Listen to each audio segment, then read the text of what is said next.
War Requiem was commissioned to celebrate the opening of the new Coventry Cathedral in England, as the original cathedral had fire bombs dropped on its wooden roof, and of course the roof fell in during World War II, and to celebrate this incredible reopening, which was of course a huge statement for the British.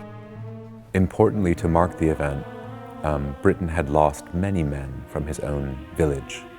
Many friends had perished in the war, so he had a direct connection to World War II, but in finding the poetry of Wilfred Owen's, I think Britain was really deeply inspired by the documentary aspect of the poems, the way in which, through the sound of words and the imagery of words, which is so close to what opera does, Owens created the first documentary of World War I. The rapid rattle of the machine gun fire, the souls and pain of these men in the mud.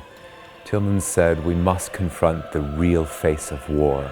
And so the production begins quoting a book called War Against War, which was written in 4 languages after World War I as a protest to the true face of war. Britain took this incredible poetry from World War I and put it with the classic Latin Requiem to create this 90-minute, it's quite an iconic piece of music now, I think, globally.